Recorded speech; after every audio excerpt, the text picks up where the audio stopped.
Him साहब।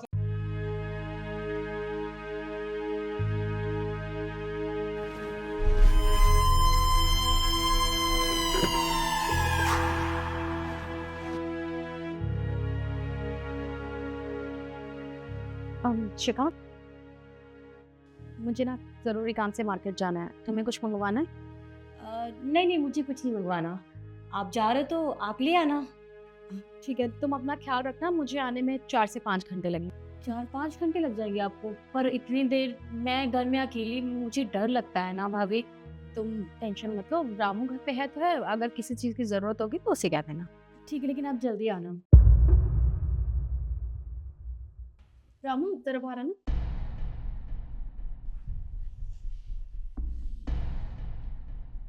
यार ये तो बहुत अच्छा हुआ, भाभी मार्केट गई हैं, मतलब घर पर कोई नहीं, सिर्फ मैं। और इस रामू का क्या करूँ?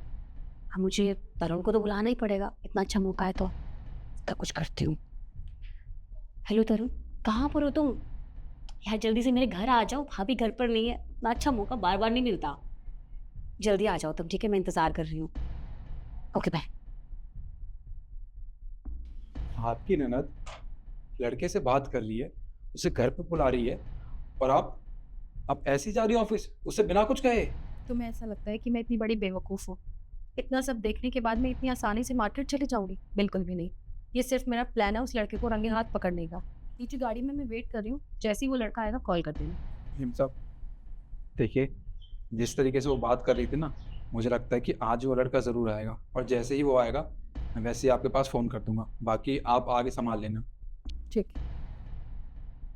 रामू, जी मैम साहब। और एक काम कर दो, मार्केट जाकर तुम प्लीज पेपर्स ले आओगे, मुझे असाइनमेंट्स बनानी है, असाइनमेंट शीट्स चाहिए। मैम साहब, वो मालकिन ना कुछ काम बता के गई थी, घर का झाड़ू पोछा बर्तन ये सब बाकी रह रहा है, तो पहले मैं ऐसे कर देता हूँ, फिर जाके ले आऊँगा। अरे वो बाद में हो जाएगा ना, वो अभी जरूरी थोड़ी ना, वैसे भी कोई मेहमान थोड़ी ना आ रहा है अभी।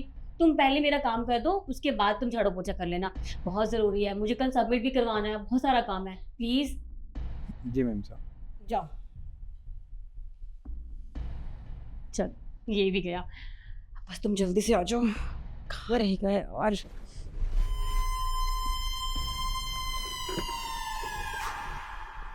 ये यही तो है, छोटी मेम साहब का बॉयफ्रेंड। एक काम करता हूँ, मेम साहब को फ़ोन करके बता ही देता हूँ इसके बारे में। हेलो मेम साहब, जी आप गाड़ी में ही बैठी हैं ना?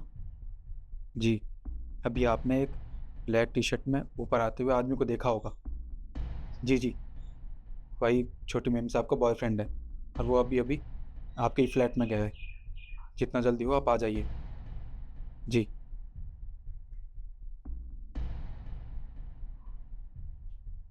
शिखा, हम्म। अगर गलती से तुम्हारी भाभी को पता चल गया ये सब, वो तो तुम्हें गांव भेज देंगी। तुम्हें पता कैसे चलेगा? अब देखो, जो भाभी यहाँ रहती नहीं है, मैं तुम्हें तब बुलाती हूँ। तुम तभी आओगे जो भाभी यहाँ नहीं होंगी, तो उन्हें पता कैसे चलेगा? तो तुम टेंशन मत लो, वो मैं संभाल लूंगी। अरे बहुत तेज हो। शिखा, हाँ भाभी, आप अब तो मार्केट गई थी ना, इतनी जल्दी कैसे आ गई? मैं कहाँ गई थी कहाँ नहीं गई थी वो सब छोड़ो। मुझे ये बताओ, ये लड़का कौन है और हमारे घर में क्या कर रहा है? ये मेरा क्लासमेट है, वो मिलने के लिए आया था। वो मैंने रामू को भेजा भी है असाइनमेंट्स, वो शीट्स मंगवाने के लिए। हम दोनों मिलकर काम करने वाले थे ना, इसीलिए मैंने बुलाया था। अच्छा, तुमने झूठ बोलना भी सीख लिया ना। मैं बहुत अच्छे से जानती हूँ ये कौन है। और एक बात बताओ, दोस्त घर में बेडरूम में गोदी में लेटते हैं? तो तुम्हें चक्कर आ रहा था ना तरुण?